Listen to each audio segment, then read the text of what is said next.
And who are we speaking with today? Shayla. I go by Cookie. I'm from St. Louis. Tell us a bit about yourself, Miss Shayla. Well, I am 37. I am a mother of 8. My oldest is 22. And I know I kind of paused. I'm got to collect my thoughts here on him, human. coming down, coming down. But, yeah, thank God I am. But, yeah, um, What on kind the of household did you come from growing up? I came from a very strict household. Very strict household. My mother, she was very family oriented. She was very strict on us because she didn't want us caught up in the wrongdoing and in the worldly sins. But I leaned to my own understanding, and I was very rebellious against my mother, and I learned the hard way. That's what the old remedy, what they say, one of the remedies, a hard head make a soft tail. Yeah, I was one of them ones that was a hard head. That's why my tail's so soft. Huh? So, next question. Brothers and sisters? Brothers and sisters. I have 7 sisters. I have 5 brothers. How was it growing up in a I household? am a twin. R.I.P. May he rest in peace. How was it growing up in a household with so many siblings? Like, how did that go for you? Oh, it went. Well, my face, it should, be able to, tell for itself, tell it, explain for me, because explaining everything that I've been through with the siblings, we'll be here all day, tomorrow, probably about a month. Was both your parents present in the household? Yeah, my mama was you know what? I'm gonna slow it down. She was a clothes closet hoe. So your father wasn't present? Lord Jesus, forgive me, Mama. If you see this video, I apologize. Don't whoop my ass when you see me. So you grew up in a single parent. It was your mom raising all of you guys. And I'm gonna take that back. My mother was a very good woman to whoever she was with. She was very faithful. So let me not be so dramatic and all this extra that I'm doing. You know, yeah, she was a great mother. She did what she could. She made sure we was fed, housing was clean. She made sure we was clothed. She made sure the bills was paid. Made sure we was safe. So that's the main importance, right? Education, yeah. She made sure we was in school, but some children chose to skip and hang out with the big fellas, big sisters, and do our own thing by leaning to our own understanding. And that right there, that's what pretty much got us looking duh What schools did you go to and growing acting up? duh. What schools did you go to growing up? What schools did I go to? I'll say Normandy High School. I went to Normandy. I went to McClure, and all the rest of them schools I probably got written down. I don't remember all the rest of them because I ain't stay in them that long. Did you graduate? No, I got my GED in prison. Where did life take you after you left high school? It took me, well, actually, when I was in high school, it took me to. Now let me rephrase that. Let me answer your question correctly. It took me to being a single mother. It took me to being abused. It took me to abusing others. It took me to manipulating, betraying. It took me to, gang banging. It took 6-4 murder mob. Okay, that's back in the day. It's ex gang banger. No, seriously. No, but I salute R.I.P. May they release, sisters and brothers that's in prison. May they get early release dates. But I gotta hurry up and get going. But Who led you to the current lifestyle that you live in? like the street lifestyle? Like, when did you get introduced to that? Um,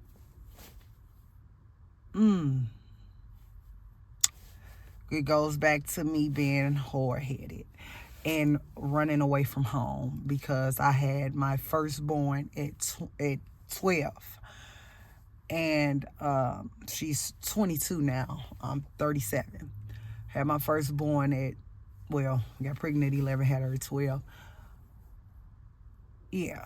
So that's pretty much where How was it being a single mom for you?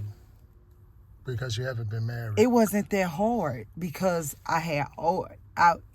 my baby father was 25 and I was 12. So I was, on a run from police, from headquarters, from the new Channel 2 News, so How did because I didn't want my baby father. Because one minute my mother, she would take a liking to him and then dislike him when he wasn't able to do as she please her, on certain levels. she held you guys' relationship over his head as leverage to kind of soft shoe extort him and strong arm him, basically? Pretty much. Something that my daughter needs to know, but she's not aware of that yet. How did being incarcerated affect you? Like, how did it affect you mentally, being away or whatever? Being away mentally, it motivated me. I'm going to be honest. I need to go and turn myself in now, honestly. Not just go and just do all, what's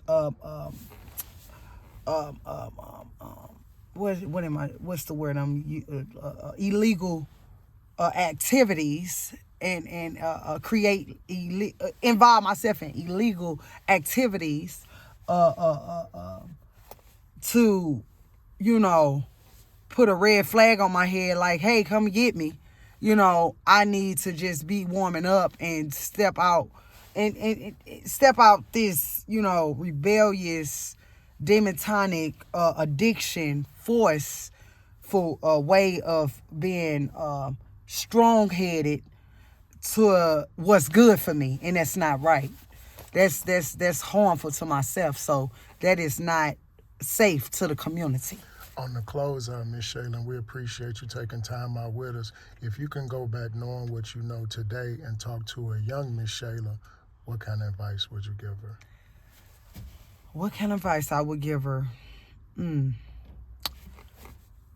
Don't let no one manipulate you to the point where you lose low self-esteem, to the point where you feel like it's all about them, and it gets to the point where you forget about yourself if you let it get to that point. Because I was one of those people before where I let a person manipulate and betray me to the point where I was already knowing what I had to take care of with myself, but I was so focused and so in love and so over just I was blind to everything. Just all I knew was a drug and that person, and that's unhealthy to your brain, to your heart, to your body. That's unhealthy to your life living. That's unhealthy to others life living that loves you, that struggle every day. It got to the point where it was people all in different hoods was beefing with each other. They got to the point where they started clicking up together, helping a lot of us people that was so strung out so bad, where we was storing shit, having all these false, stories going on about people business and all of this. When nobody don't know nothing about what's going on with them people, you just saying all of this to get something started, to take the take all the attention off of you, and I'm just speaking in general when I say you, and got all this mess going on and stuff just because your addiction, and you don't realize how messed up you are. But these people do. If they can see you, if they saw you a better person once upon a time and looking decent and helping others, and you still in your brain think that you that same person, but you really not.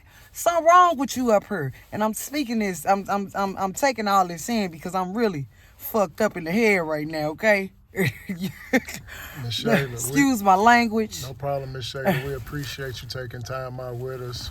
We wish you all the best and thank you. Oh.